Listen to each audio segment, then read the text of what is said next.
이상하게 보지 마시고. 예, 오늘 진짜 우리 자매들 멋있죠, 그죠? 예, 우리 다음 세대들이 이렇게 좋습니다. 그래서 지금 G2G 회원 모집 끝났나요? 아니면 계속 모집하나요? 아, 끝났답니다. 아, 끝났으면 제가 들어가려고 했더니 안 되겠네요.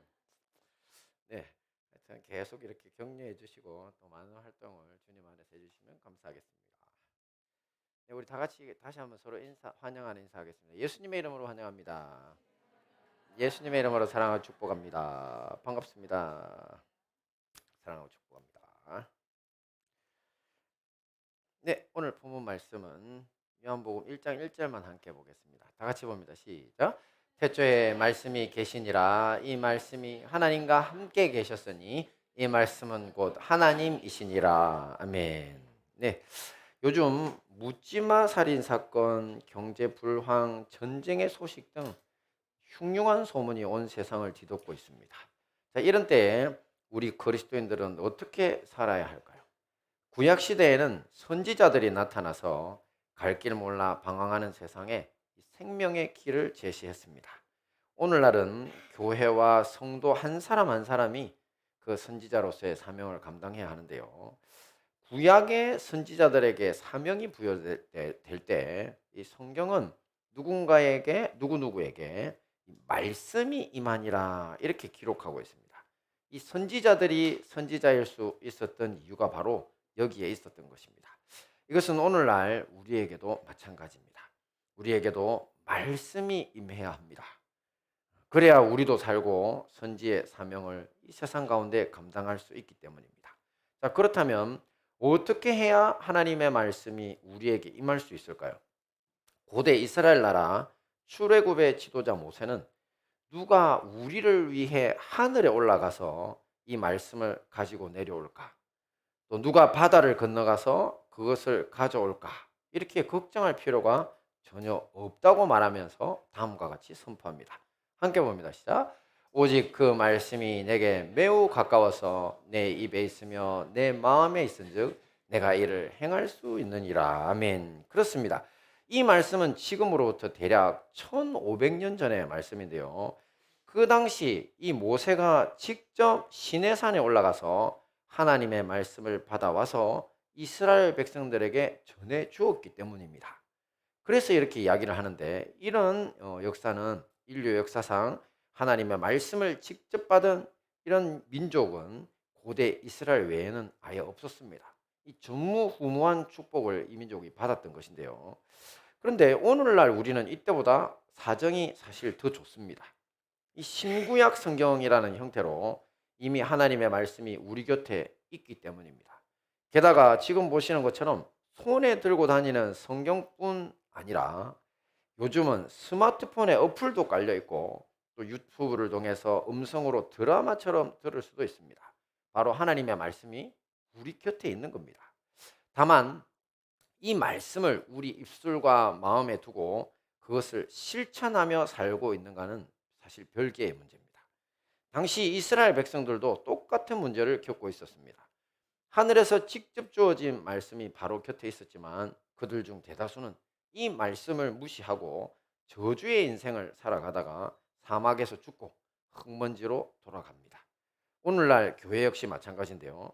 자, 이런 문제를 해결하기 위해 전통적으로 교회에서 준비한 것이 바로 성경 공부입니다. 하늘에서 내려온 말씀을 입술과 마음에 새기기 위해서 말씀을 이해하고 깊이 묵상하는 시간을 가지는 겁니다. 자, 그러므로 여러분, 우리가 살고 또 우리가 속한 대한민국이 살고 온 세상이 살기 위해서라도 성경 공부를 게을리 하지 말아야 합니다. 그래야 갈 길 몰라 방황하는 세상에서 선지의 사명을 감당할 수 있기 때문입니다. 우리 교회는 오늘부터 요한복음을 시작으로 주일 성경 공부가 점심 식사 후에 아이들 주일학교 마치면 본격적으로 시작되게 됩니다. 자, 우리 성도님들이 매일 한 장씩 말씀을 보면서 성경을 일독하는데 전체 성경을 일독하는데 예상되는 기간은 대략 3에서 4년 정도입니다. 자, 이 기간 동안 우리 교회와 성도님들이 영육간에 더 큰 복을 받고 또 갈 길 몰라 방황하는 이 세상에도 주변 이웃들에게도 길을 제시하는 사람들이 될 줄 믿습니다. 네, 그래서 오늘 설교 말씀은 요한복음 1장에서 7장 중 요한복음 전체 도입부에 해당하는 1장 1절에서 18절 말씀을 준비했습니다. 근데 이 도입부야말로 이게 요한복음의 도입부 이것이야말로 이 요한복음의 저자 사도 요한이 계시를 받아서 자기가 인간으로서 생각할 수 있는 한계를 초월한 이야기를 하고 있습니다. 인간은 이런 이야기 못합니다. 자기 계시를 받았기 때문에 이렇게 초월하는 이야기를 할 수 있는데요. 그만큼 은혜도 많고 또 반드시 성경에서 이해하고 가야 할 부분으로 널리 알려져 있습니다. 그러니까 우리가 함께 살펴보고 은혜를 나누도록 하겠습니다. 첫째 봅니다. 시작. 사람이 되신 말씀. 함께 봅니다. 시작. 태초에 말씀이 계시니라. 이 말씀이 하나님과 함께 계셨으니 이 말씀은 곧 하나님이시니라. 네, 지금 보시는 요한복음 1장 1절 말씀은 본문의 저자인 사도 요한이 이 세상에 사람으로 찾아오신 예수님의 실체가 어떤 분인지를 알려주기 위해서 정말 고르고 고른 최선의 문장이라고 할 수 있습니다. 저희들도 보통 제가 이렇게 설교를 준비하거나 어떤 글을 쓸 때 첫 문장을 엄청 신경을 씁니다. 이 안에 어떻게 보면 앞으로 어떤 이야기를 할지가 다 담겨 있는데요. 요한은 지금 예수님에 대해서 뭐라고 했습니까? 그분은 태초부터 계셨고 그런 하나님의 말씀이시라고. 또 예수님과 함께 하나님과 함께 계셨으며 또 놀랍게도 하나님 자체시다라고 알려주고 있습니다. 그분은 태초에 하나님과 함께 계셨던 하나님의 말씀입니다. 여러분 말씀은 뭡니까? 말씀은 그냥 우리식으로 하면 말의 높임말이죠. 하나님의 말이라는 겁니다. 예수님이. 자, 우리는 지금 앞에 보셨던 그 태초에 말씀이 계시니라 그 부분에서 태초에라는 단어에 잠시 주목해야 됩니다. 어디에서 나오는 말씀입니까? 그렇죠. 함께 봅니다. 시작. 태초에 하나님이 천지를 창조하시니라. 그렇습니다. 여기에 그 놀라운 성경의 시작인 창세기 1장 1절에도 바로 태초에가 있는데요. 이런 창세기는 창조주 하나님과 또 피조된 하나님에 의해 지어진 이 세상에 대한 이야기입니다. 그리고 그 이야기의 절정이 어떤 건 줄 아십니까? 바로 하나님의 형상대로 지어진 사람의 창조에 대한 이야기가 바로 그 절정입니다. 창세기 1장. 그런데 오늘 요한복음에서 요한이 소개하고자 하는 이야기의 절정이 바로 이겁니다. 봅니다. 시작. 말씀이 육신이 되어 우리 가운데 가심에 우리가 그의 영광을 보니 아버지의 독생자의 영광이요 은혜와 진리가 충만하더라. 아멘. 그렇습니다. 인간의 몸이 되신 말씀의 탄생입니다. 뭐라고요? 인간의 몸이 되신 말씀의 탄생. 자, 이걸 인간이 말을 할 수 있습니까, 이걸? 아무리 생각해도 사람은 절대 이렇게 표현할 수가 없습니다. 그래서 제가 초반에 인간의 한계를 넘는 표현을 하고 있다고 이야기를 한 겁니다. 자, 다시 말해서 말씀이 사람이 되셨고 우리 중에 하나가 되어서 함께 거하시게 됐다. 살게 됐다. 이겁니다. 그래서 서구 유럽에서는 크리스마스가 되면 뭐합니까? 캐롤 부르죠. 캐롤 부르는데 이 캐롤과 함께 요한복음 1장 1절에서 18절 여기 도입부 말씀을 낭송하는 정통이 반드시 있다고 합니다. 크리스마스에. 그런데 사람이 되어 오신 하나님 예수님을 사도 요한이 많은 비유 중에서 수많은 표현들 중에서도 굳이 하나님의 말씀이라고 표현한 이유가 뭘까요? 예수님을 한번 생각해 봐야 되겠죠. 한번 생각해 보시면 일단 우리 인간의 말을 한번 생각해 봅시다. 자, 인간의 말도 어떤 의미에서는 우리 자신의 일부라고 할 수 있습니다. 우리가 있는데 우리가 지금 내고 있는 말이 우리 자신의 일부입니다. 자, 말은 처음에 호흡과 함께 시작하죠. 숨을 마셔야 말이 나오잖아요. 그죠? 그 다음에서 호흡과 함께 우리 몸에서 나오고요. 우리 목, 입, 혀가 함께 만들어내는 소리입니다. 그게 말이죠. 이렇게 만들어진 말을 들을 때 사람들은 우리가 가진 의도를 짐작하기도 하고 또 때론 우리 자신이 만든 말에 대해서 우리 스스로 책임을 져야 할 때도 있습니다.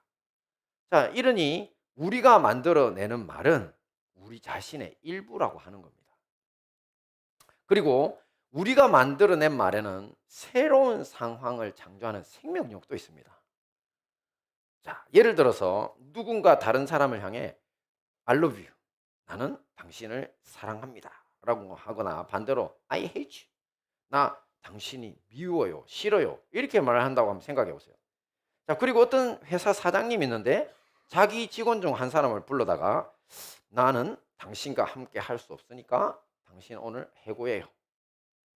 You fire. 뭐 이렇게 이야기하죠. 자, 이렇게 말한다. 이렇게 되면 어떻게 됩니까? 이런 말들은 모두 새로운 상황을 만들어내게 됩니다. 사람들은 그 말에 맞춰서 반응하거나 행동하고 뭐 그에 따라서 앞에 사랑한다, 미워한다 했으니까 결혼을 하든지 이혼을 하든지 또 당신 해고라고 했으니까 회사를 나와야 하는 등등 이렇게 사람들이 만들어내는 말들은 큰 영향력을 가지고 있습니다. 그리고 그것으로 끝도 아닙니다. 한번 말했다고. 누군가 뱉어낸 말은 그 영향력이 말한 사람의 영향력이 크면 클수록 또 다른 누군가의 기억에 남아서요. 평생 영향을 미칠 수도 있습니다. 이처럼 말이 가진 특성과 생명력은 깊이 생각해 볼수록 신비한 면이 있다는 겁니다. 우리 인간이 만들어내는 말도. 자, 그러니까 말 조심하라 그러죠. 말 한 대로 영향력이 생기니까요. 자, 그렇다면 하나님의 말, 하나님의 입에서 나온 말씀은 어떻습니까?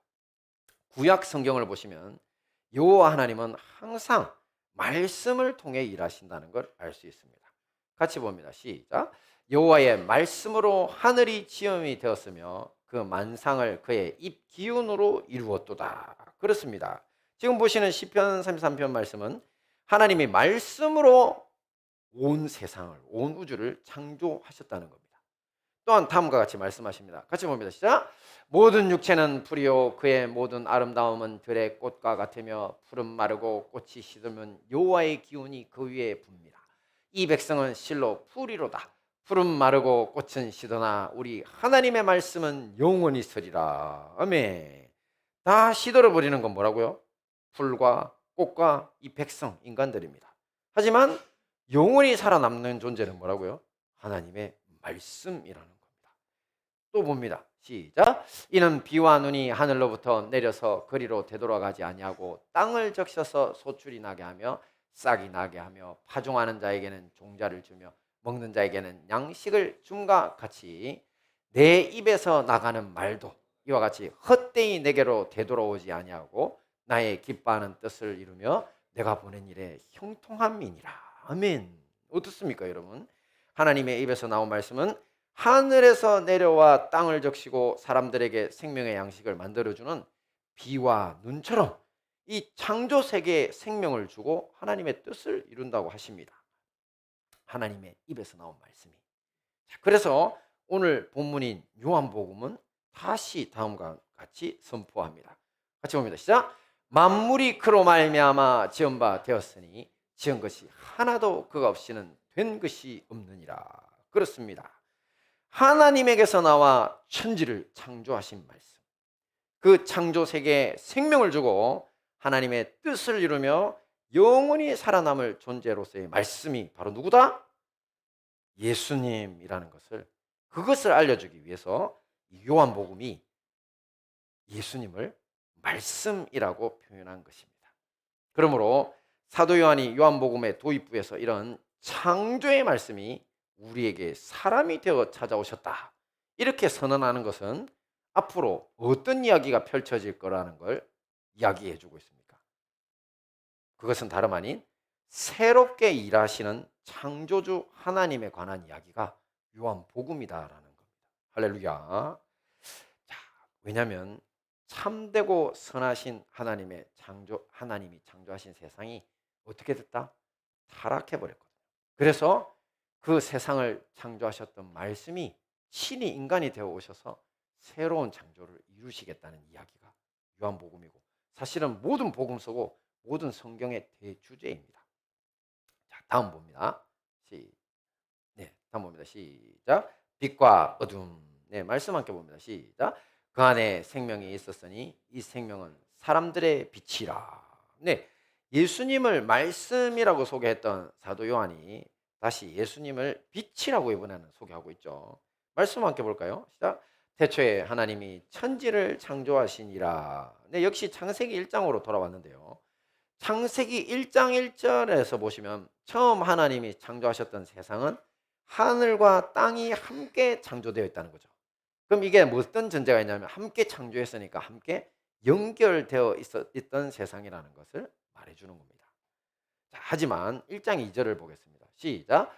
땅이 혼돈하고 공허하며 흑암이 깊음 위에 있고 하나님의 영은 수면 위에 운행하시니라. 그렇습니다. 지금 보시는 것처럼 2절에서는 하늘 이야기는 하나도 없고 땅이 아예 하늘에서 분리돼서 혼돈하고 공허하며 흑암이 깊음 위에 있는 상태다. 이렇게. 저기 흑암이라고 하는 것은 원래 원어 성경을 보면 태홈이라고 저기 음부, 그러니까 지옥 이런 의미입니다. 지금 땅이 1장 1절에 하나님의 세계인 하늘과 연결되어 있던 땅이 갑자기 뚝 떨어져서 지옥 같은 상황의 어둠에 떨어져 있다는 겁니다. 자, 이것을 해결하기 위해서 하나님이 창세기에서도 말씀하시죠. 함께 봅니다. 시작. 하나님이 이르시되 빛이 있으라 하시니 빛이 있었고 빛이 하나님의 보시기에 좋았더라. 그렇습니다. 지금 보시는 창세기 말씀이 바로 어두워진 세상에 빛이 되어 찾아오실 창조주 예수님에 대한 말씀입니다. 곧 창세기 1장 3절은 요한복음 1장에서 이야기하는 예수님이 빛이 되어 세상에 오실 거라고 하는 예언의 말씀인 것입니다. 할렐루야. 그런데 예수님이 이 세상에 찾아오셨을 때, 그분이 빛으로 찾아오셨을 때 이 세상의 반응이 어땠는 줄 아십니까? 와, 빛이다 이랬을까요? 함께 봅니다. 시작. 빛이 어둠에 빛이 돼 어둠이 깨닫지 못하더라. 그렇습니다. 특별히 예수님은 하나님의 선민이라고 불리던 이스라엘 백성들에게 먼저 찾아오셨죠. 다윗의 후손으로 왕으로 오셨죠. 자, 찾아왔을 때 놀랍게 이스라엘 백성들의 대부분은 예수님을 알아보지 못했고 배척했습니다. 왜? 빛보다 어두움을 더 좋아했기 때문입니다. 자, 그들에게는 모세를 통해 받은 율법의 말씀이 있어서 그들의 삶이 가야 할 올바른 방향을 지시하고 있었습니다. 늘 말씀을 드렸죠. 모세가 준 율법은 그 이전에 노예로 살던, 이집트의 노예로 살던 인생에서 자유인으로 사는 법에 대한 자유의 문서입니다. 그렇죠? 이대로 하고 하나님이 지키신 것만 하면 나머지는 다 자유다. 자유의 문서입니다. 인간답게 사는 방법에 대한 이야기죠. 살인하지 마라, 간음하지 마라, 도둑질하지 마라. 그죠? 근데 지금 인간 아닌 애들이 세상에 얼마나 많이 뛰어다닙니까? 그죠? 알지도 못하는 사람들의 칼 들고 쑤시고 차로 들이받아 가지고 뇌사로 있다가 죽고 그런 거 보면 분통이 터지죠. 인간들이 아닌 겁니다. 짐승들 같은 거죠. 그러니까 그네들 살리려고 이스라엘 민족도 원래 그랬던 겁니다. 노예로 살다 보니까. 그래서 우리 세상에도 노예들이 많은데 하나님이 살인하지 마라, 간음하지 마라, 도적질하지 마라. 이렇게 인간으로 사는 길을 알려주신 것이 모세 율법이라는 겁니다. 인간이 가야 할 올바른 방향을 지시하고 있습니다. 하지만 모세는 이스라엘 백성들을 데리고 가야 할 방향이었던 가나안에 다 들어갔습니까? 못 들어갔습니까? 놀랍게 모세는 하나님 못 들어가게 하시죠. 솔직히 제가 볼 때는 꼬투리 잡아서 못 들어가게 하신 거예요. 뭐 반석을 뭐 세게 때렸다고 뭐 또 내 말 안 들었다 이러면서 꼬투리 잡으신 겁니다. 사실 왜 그러냐면 율법과 모세가 같은 거거든요. 가나안 앞에까지 인도하지 가나안 안으로는 못 데려갑니다. 그거하고 똑같은 겁니다. 그래서 이제 율법만으로는 새롭게 시작된 재창조의 역사를 이끌어낼 수 없습니다. 그래서 그들에게 필요한 것이 바로 새로운 은혜입니다. 함께 볼까요? 시작. 우리가 다 그의 충만한 데서 받으니 은혜 위에 은혜로라. 율법은 모세로 말미암아 주어진 것이요 은혜와 진리는 예수 그리스도로 말미암아 온 것이라. 이게 무슨 문자 해독해야 될 것 같죠? 해독해 봐야 됩니다. 자, 여기 말씀 중에 은혜 위에 은혜로라 한 것은 앞에 나온 은혜, 저 앞에 두 개 은혜 중에 앞에 나온 은혜, 저 은혜는 다른 것이 아니라 율법입니다. 구약 시대의 율법은 그야말로 조금 전 말씀드린 것처럼 하나님이 이스라엘 백성들에게 값없이 주신 자유인으로 살게 만드는 은혜의 산물이었던 겁니다. 그래서 이렇게 말하는데 그럼 뒤에 나오는 은혜는 뭘까요? 뒤에 나오는 은혜는 이 바로 앞에 있던 은혜 율법으로는 이룰 수 없어서 바로 예수님의 대속의 피와 진리의 말씀으로 이룰 수 있는 겁니다. 그래서 새로운 은혜입니다. 이 은혜는. 자, 그런데 요한복음에서 가장 흥미로운 사실은 이 새로운 은혜가 이스라엘 사람들에게 한정되어 있지 않다는 겁니다. 이스라엘 사람들은 자꾸 받은 율법 가지고 자기가 우겼거든요. 야, 우리가 율법 받았으니까 우리는 선민, 너희들은 뭐? 이방인들 개. 진짜 그렇게 취급했다니까요. 그런데 지금 하나님의 말씀이 뭐라고 이야기하는 줄 아십니까? 그것도 유대인인 요한을 통해서 이렇게 선포합니다. 같이 봅니다. 시작. 자기 땅에 오매 자기 백성이 영접하지 아니하였으나 영접하는 자 곧 그 이름을 믿는 자들에게는 하나님의 자녀가 되는 권세를 주셨으니 할렐루야. 자기 백성이 누굽니까 지금? 이스라엘 백성입니다. 제가 그랬죠. 이스라엘 사람들 대부분 예수님을 영접하지 않아, 환영하지 않았습니다. 어둠에 사는 게 더 좋아서. 근데 지금 그 유대인 중에 한 명인 요한이 원래 백성은 영접 안 했지만 누구라도죠, 그죠? 영접하는 자 누구라도 그 이름을 믿는 자들에게는 하나님의 자녀가 되는 권세를 주신다. 할렐루야. 이런 권세가 주어진다는. 그래서 우리가 예수님을 믿는 겁니다. 성경이 유대인들에게만 국한된 이야기면 우리 예수님 믿을 필요 없습니다, 그죠? 아니라는 겁니다. 우리가 다 이제 하나님의 자녀가 되는 권세에 들어갔다는 거죠. 자, 그렇습니다. 우리 모두 이전에는 죄악된 삶을 즐기는 어둠에 속한 사람들이었습니다. 여러분 혹시 자기를 돌아볼 때 나는 빛에만 있었고 나는 한 번도 죄를 지은 적이 없다 이렇게 생각하는 사람이 있다면 어떻습니까? 그 사람은 미쳤거나 미친 거죠. 정신이 없으니까 그런 소리를 하는 거죠. 아니면 너무 교만해서 자기 죄는 하나도 보지 못하는 그런 종류의 사람입니다. 악인인지 마음이 굳어버린 거죠. 대부분의 사람은 다 우리가 어둠에 속해서 죄악된 삶을 즐기던 사람인 줄 알고 있습니다. 자기 죄를 안다는 거죠. 자, 그런데 우리가 이제 예수님을 믿고 난 이후에 우리는 어떻습니까? 우리는 더 이상 어둠입니까? 아닙니까? 아닙니다. 우리는 더 이상 어둠이 아니라 빛의 자녀, 하나님의 자녀인 것입니다. 자, 그런데 말입니다. 우리 가운데 이 빛의 자녀가 됐음에도 불구하고 틈만 나면 다시 어둠으로 돌아가는 사람들이 많다는 것이 문제입니다. 그 우리라고 하는 건 우리 교회만 이야기하는 건 아닙니다. 우리 가운데도 있겠죠. 제가 누군지 말씀 안 드리겠습니다. 할렐루야. 네. 저도 잘 모릅니다. 주님만 아실 겁니다. 자, 근데 진짜 우리나라가 이렇게 교회가 세계에서 제일 번성하고 믿음이 시된 나라로 소문이 나 있지만 아닙니다. 지금 보면 세상에 짓밟히고 세상을 선도 못하는 교회로 판명이 났습니다. 하는 짓을 보십시오. 그죠? 나오는 것들을 보시면 알 수 있습니다. 자, 그러니까 우리는 틈만 나면 빛의 자녀라고 해놓고는 어둠으로 돌아가는 사람들이 천지에 난 겁니다. 자, 이 유혹 많은 세상에 살다 보니까 방심하다 보면 그럴 수 있죠. 방심하면서 죄를 짓거나 아니면 또 이런 것도 문제인데 뭐냐면 감정적으로 괜히 우울한 사람들이 있습니다. 여러분 그렇지 않나요? 그냥 괜히 우울합니다. 빛입니까? 이 어둠입니까? 어둠입니다. 괜히 우울한 거. 또 누군가의 불행한 상황을 내가 봤다 치면 마치 자기께 될 것처럼 벌벌 떱니다. 어둠 속에 쑥 들어가 버린 거죠. 아니면 자기 형편이 원하는 대로 풀리지 않습니다. 뭐 경제적이든 아니면 기도했는데 그 소원이든 안 돼요. 그러면 하나님을 원망합니다. 원망. 자, 그러면 이 사람이 빛 가운데 있을 수 있습니까? 아니죠. 자발적으로 어둠 속에 들어가는 겁니다. 심하면 이런 핑계를 대면서 하나님 원망하면서 어둠을 즐기고 있는 경우도 있습니다. 여러분 혹시 처음에 비를 맞을 때 조금씩 비 내릴 때 어떻습니까? 안 맞으려고 막 발악한다고 해야 되나요? 비 안 맞으려고 막 조심하지 않나요? 그리고 뭐 무릉둥이 같은 데 있으면 막 피해 가려고 막 폴딱 뛰기도 하고 막 이렇게 막 걸어다니냐 조심하죠.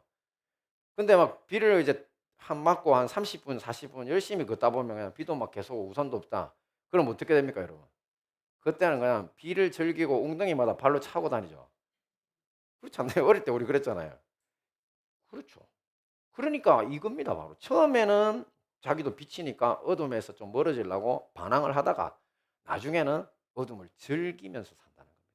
우울감을 즐기고 또 그리고 하나님 원망을 즐기고 이거를 요즘 나온 현대용어로 뭐라고 하느냐면 그게 불행에 중독됐다 그래요. 불행도 여러분 뭐 못지않은, 그러니까 마약이나 이런 것들 못지않은, 뭐 술이나 이런 거 못지않은 아주 강력한 그런 중독성을 가지고 있습니다. 불행하지 않으면, 불행감이 없으면 자기가 사는 걸 못 느끼는 사람들이 진짜 의외로 많습니다. 그걸 알아야 합니다. 어둠을 즐기는 경우죠. 자, 그렇다면 여기서 벗어나는 유일한 길이 있습니다. 뭡니까? 바로 그렇습니다. 빛 대신 예수님께로 나오는 겁니다. 그렇게 살고 있는 나를 예수님이 뭐라고 하실지, 다른 사람 말은 안 듣잖아요. 그죠? 우리는 다른 사람 말을 안 듣습니다. 누가 뭐라도 부모의 말도 안 듣고 자식 말도 안 듣고 다 남의 말 안 듣습니다. 그죠? 친구 말, 가끔가다 친구 말 잘 듣는 사람들도 친구 놓아야 되죠. 아십니까, 여러분? 학교에서 친구 말 잘 듣는 애들이요. 그러다가 그 문제아들하고 휩쓸려 갖고 놓아야 됩니다. 그러니까 이거 사람을 가지고 해결할 수 있는 문제가 아닙니다. 하나님의 말씀, 예수님 말씀이시죠. 하나님의 말씀인 성경을 통해서 자기를 비춰봐야 됩니다. 이런 걸 말씀의 빛으로 자기를 조명한다, 조망한다 이렇게 하는 거거든요. 그래서 반드시 말씀이 하루의 시작에 있어야 합니다.